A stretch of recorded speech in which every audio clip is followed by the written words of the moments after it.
There's nobody there yet. I know. Hold on. I can almost never see the screen. You can see the screen right now? Yeah. Oh. Through the magic of angles. Through the magic of angles. Angels. Angels? I've heard of both ways. Angles or angels? Both? Okay.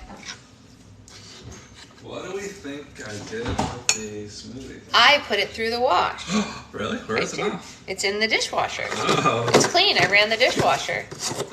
I am such a good house girlfriend. You. That sounds like a thing that will give me cancer.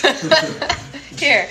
You were trying to wash it yesterday, so I finished it for you. Oh, thank you, Ben. You're welcome. It's beginning to look a lot like Christmas. Guess what? What? Cherry smoothie today. Cherry smoothie? Yes. Yay! I love cherry smoothie.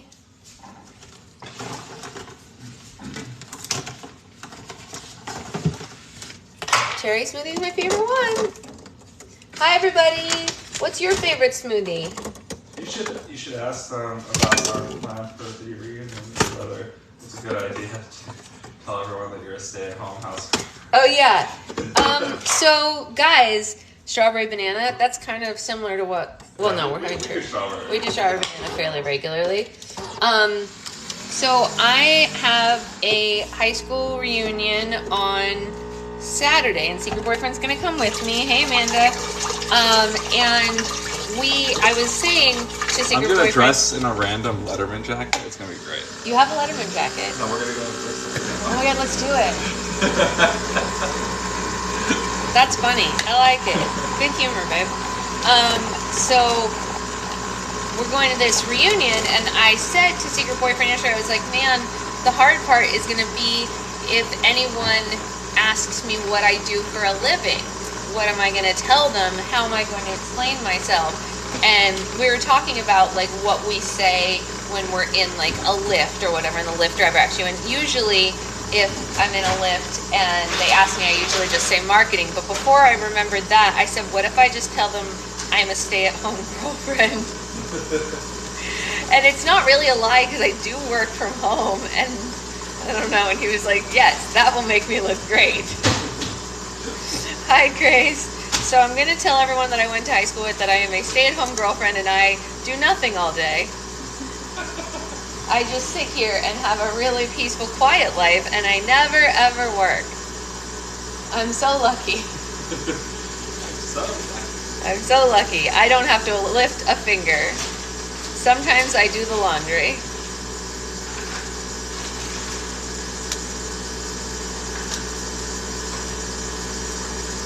And then I said, I think that a few people will be like, huh, I didn't think she was going to be the boring one.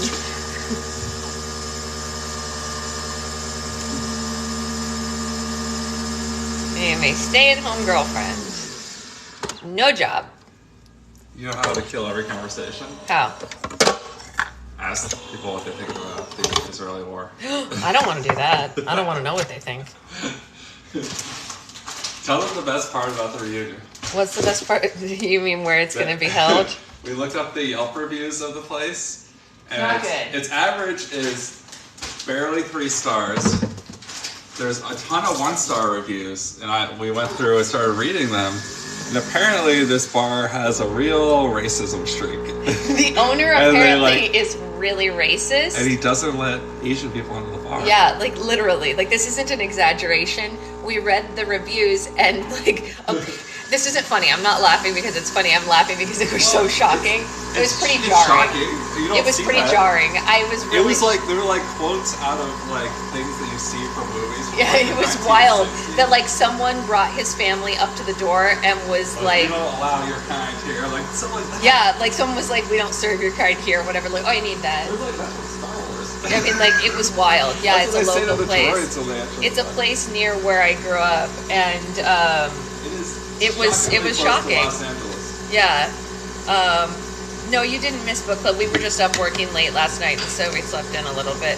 Yeah, it was shocking when we were reading the reviews. At first, they were like, the owner's a little crotchety, like whatever, and things like that. And I was like, Bartender's a jerk. yeah, the bartender's a jerk. He's a little crotchety, whatever. And I was like, okay, whatever. And then as we got deeper into them, and it was like, every time we bring an Asian person, he doesn't let anyone in. And it's like, whoa, what? Yeah, time to bring your own drinks. We're gonna go get them our business. No, we're not going to get them our business. We're going to dinner before we go so that we don't have to get them our business. So that we can just stand quietly and stare at them scarily. We're gonna try to intimidate the arm. I'm not going to try to intimidate anyone because I'm not very intimidating. You said stare at him scarily. Yeah, that's your job. And then the weird thing about it is, My job is stare.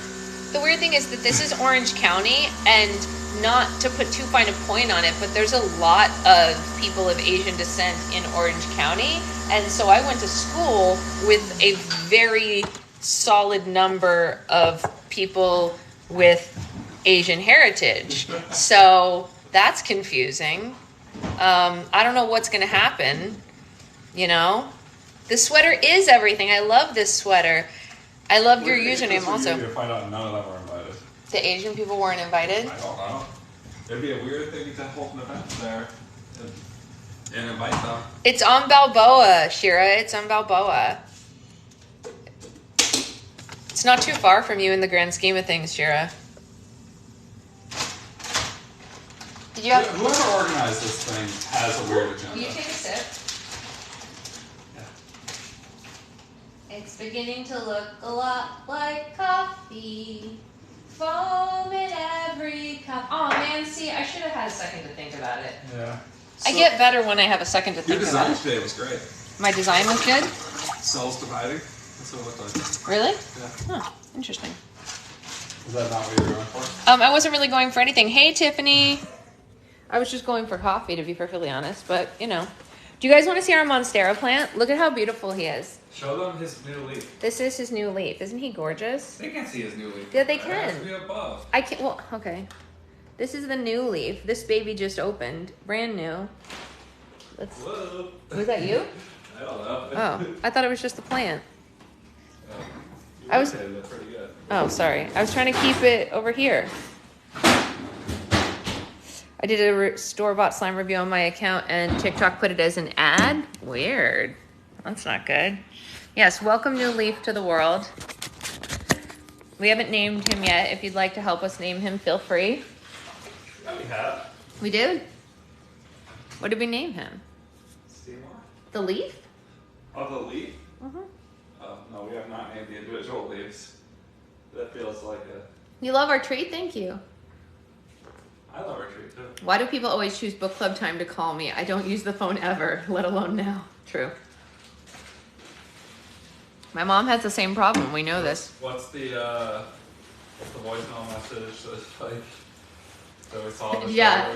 show? The voicemail message that we saw on a show recently that was basically like, "Don't be old, text me, don't leave a message," and I thought it was pretty funny because that's Don't kind go of text me. also my voice message. It like I've had the same voice message since freshman year of college, which is embarrassing, but it basically says, "Hi, this is Sasha. I guess you can leave me a message if you want, but I'm probably never going to listen to it, so you should email or text me." That's what it says. And yet, people do leave messages, which is wild, considering that the answering machine message literally says, That just "Don't do feels this." almost aggressive, like, you know what? This is for you. Yeah. I didn't realize your voice message came when you got a new phone and mine was embarrassing. Yeah, it comes right along with you. Yeah. Y'all, we're almost done with this book. I always tell people this could have been a text. Yeah, seriously, it could have been a text. I should make a new one that says, "Hey, couldn't this be a text?" Yes, exactly. Yes. All right, so guys, we only have 4 chapters left. We're literally at the end here. By next week, we will be Britney Spearsing it up. And then after that, we will come back and we'll finish the Land of Stories series, of course. I've had the same voice notes for 15 years now, 18 when she was, of my 18-year-old when she was 3. I just lost when I changed car. Oh, no. You changed carriers. My phone message is, "Please leave your name, number, and current book recommendation." That's hilarious. I love that. Do they ever do it? Do people do it? I would do it. If I was leaving you a message, Cindy, I would totally leave a book recommendation. It's a good idea. Ready? Yeah, Ready, guys? we're gonna smoothie dance. Is everybody ready?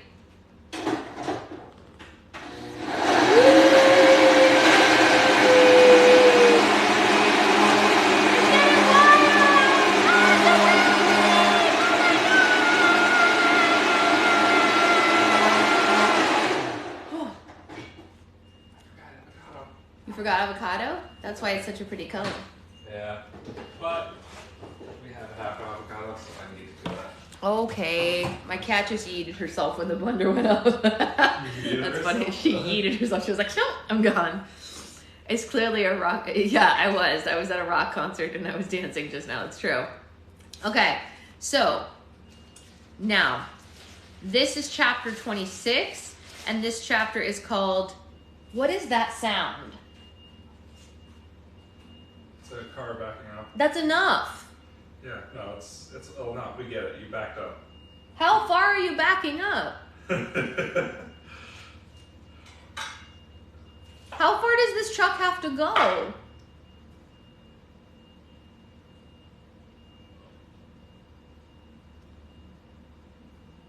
Really belaboring the point. I mean, really. Can you stop? You're almost as bad as the kid who lives upstairs. And I hope they hear me. That kid sucks. It's a Nissan Sentra and it's stuck in reverse. Okay, sorry. This is chapter 26 and it's called The Basement. Red and the Lost Boys followed Hagetta's directions and traveled through the dwarf forest towards the Corner Kingdom. The Lost Boys had never been in such an unnerving place. They were constantly on the lookout as they journeyed deeper into the mysterious and thick woods. Red, on the other hand, never gave their eerie surroundings a second thought. Her mind was fixated on one thing and one thing only: saving Froggy. It grew late, and the night always grew darker in the dwarf forest. They followed the river as it traveled south, and they discovered a house on the other side with a tall hay roof and watermill that turned as it ran the river through it. The sight of it sent chills down Red's spine, and she knew that they had arrived. "We're here, boys," Red said. "That's the goat's house. Porridge, I want you to take Oats and Buckle somewhere safe. I'll whistle for you when I need you, and if you hear one of us scream, go get help." Red helped the Lost Boys down from the horses, and Porridge led her family out of sight into the trees. Red and the Lost Boys crouched behind the bushes and watched the house. "Is our temporary dad in there?" Toodles asked. "Well, I certainly hope so," Red said. "Well, what are we going to do, Mom?" Slightly asked. "Should we just barge in and take him?" Nibs asked. "Attack!" the Lost Twins asked. Before she could answer, the cellar doors on the side of the house opened, and Morena peeked her head up from below the house and looked around the forest. Red and... Smoothie Dance? Sorry. Smoothie Dance Part 2.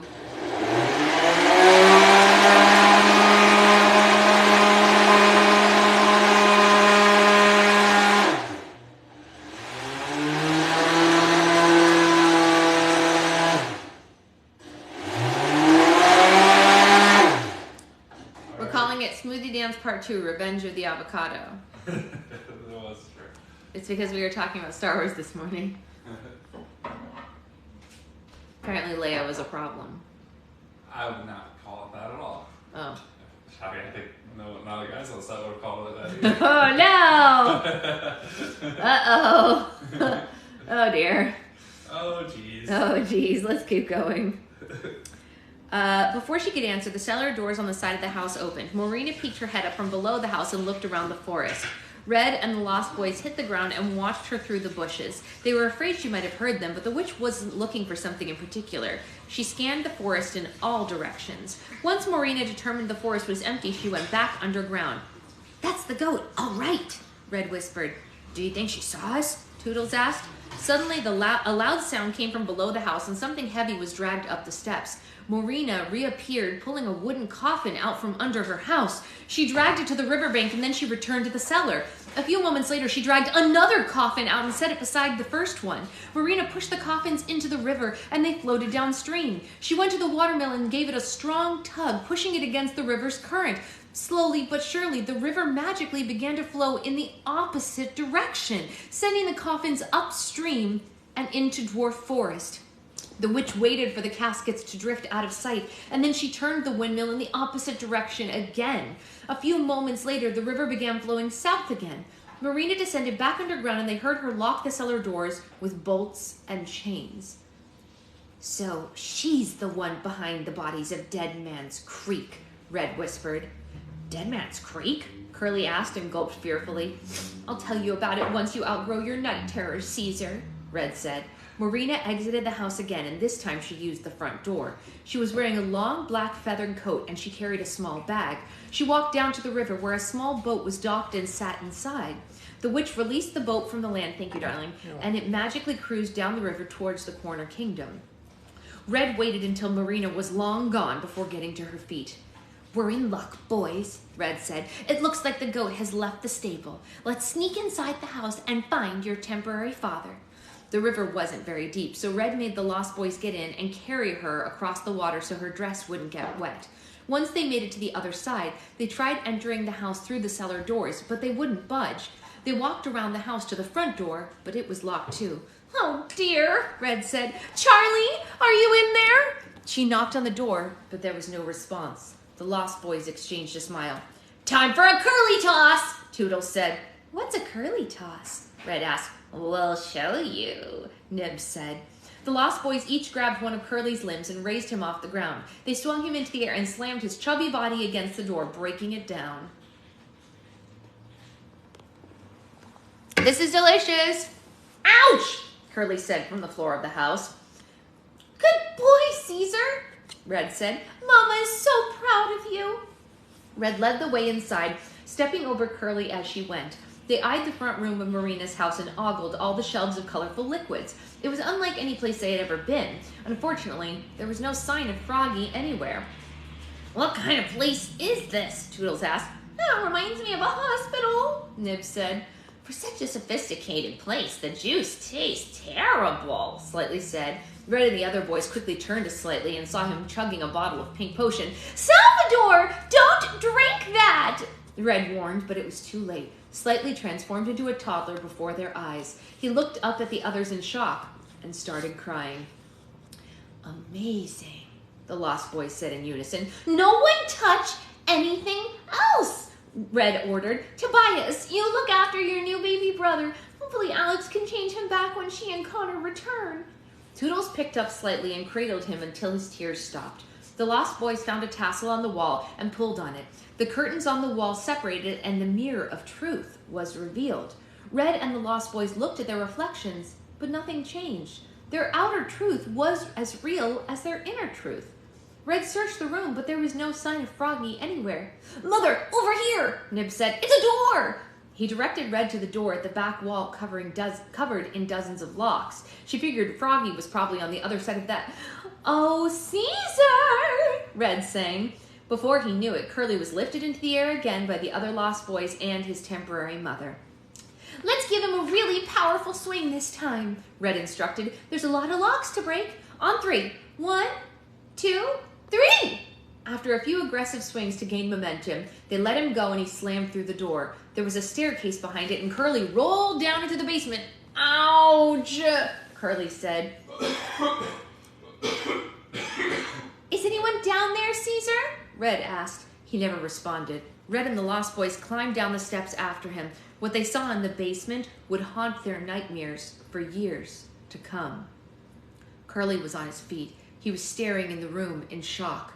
There were 24 beds in the basement, 12 lined one side, 12 on the other. The last 4 beds were empty, but 12 of the beds were filled with sleeping children, and each of the children was glowing. But as the light emitted from their bodies, it slowly drained into potion bottles at the foot of their beds. The farther back the beds, the older the child looked, but the last few didn't even look like children anymore, just petite senior citizens. Their faces were wrinkled and their hairs were gray. "These must be the missing children," Red gasped. "What's happening to them?" Toodles asked. Red noticed that the walls were lined with empty coffins. She covered her mouth and her eyes filled with tears. "Marina is draining their youth and beauty to make potions," Red said. "She's a monster." Red and the Lost Boys stared around the cursed children in disbelief. They wanted to free them from whatever enchantment was draining their life, but they didn't know how. They were too afraid to touch any of them. "Why are there empty beds?" Nibs asked. "Because they died," a voice said that didn't belong to Red or the Lost Boys. Oh, sorry. We're going to rewind. Hang on a second. "Why are there empty beds?" Nibs asked. "Because they died," a voice that didn't belong to Red or the Lost Boys said. They looked around from the basement to see where it was coming from. Propped up in the corner of the basement was a tall mirror with a silver frame, and to Red's horror, Froggy was standing inside of it. "Charlie!" Red yelled and ran to it. She placed both of her hands on the glass, and Froggy put his webbed hands against hers. "Our dad is a giant frog?" Nibs asked. "Hooray! Hooray! Our dad is a frog!" "Red, who are these children?" Froggy asked. "And why are they calling me Dad?" "These are the Lost Boys of Neverland. I've adopted them for the time being. It's a long story," Red said. "Charlie, what are you doing inside of a mirror?" "Morena put me in here so I wouldn't have to watch the children. Froggy said sadly. "So how do we get you out?" Red asked. Froggy shook his head. "Magic mirrors are irreversible, my darling," he said. "I'm trapped just like the evil queen's lover, but since the wishing spell doesn't exist anymore, I'll most likely be in here forever." Red fell to her knees and shook her head. She thought her heart was broken before, but it had shattered into so many pieces now, it might never heal again. "No," she whispered. "No, no, no!" Froggy became emotional at the sight of her. "I'm so sorry, my love," he cried. "You must take these children and leave before Morena gets back." "I can't leave you," she cried. "There's nothing we can do," Froggy wept. "Morena wanted to separate us, and I'm afraid that she has for good. The witches won."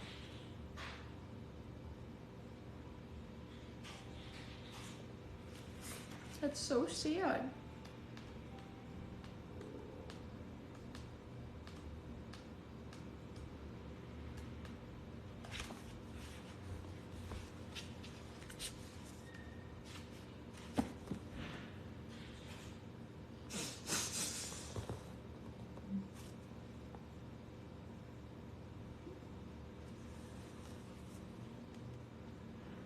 Okay.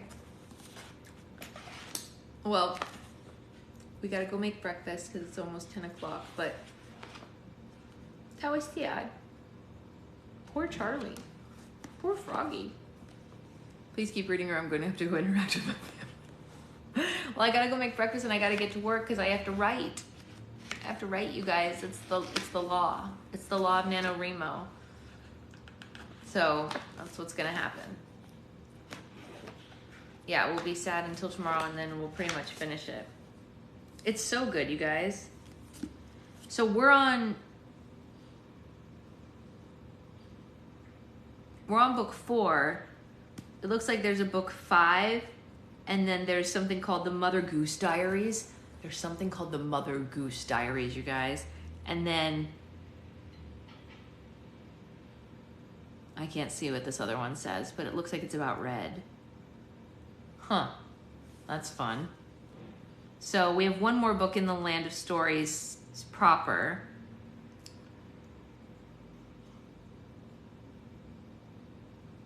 And then 2 companion books called The Mother Goose Diaries, Queen Red Riding Hood's Guide to Royalty, and The Curvy Tree.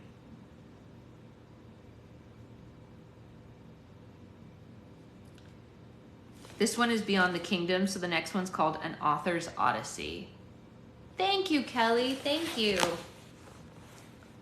I'm kind of behind and lost. Oh no, don't be behind and lost. Well, we're very close to finishing, but we will. Missing yesterday's book club got me confused. How did a frog get trapped in a mirror and a father? Well, yesterday's chapter didn't help with that at all because he was taken way earlier in the book. The stuff that we just saw in this chapter happened way earlier in the book because it's bouncing back and forth between characters. So yesterday's chapter had nothing to do with these characters. They weren't even in yesterday's chapter. Yesterday we were in Robin Hood Land with Connor. YouTube skipped a chapter between 20 and 21. Uh-oh. All right, I will see you guys later. Mwah.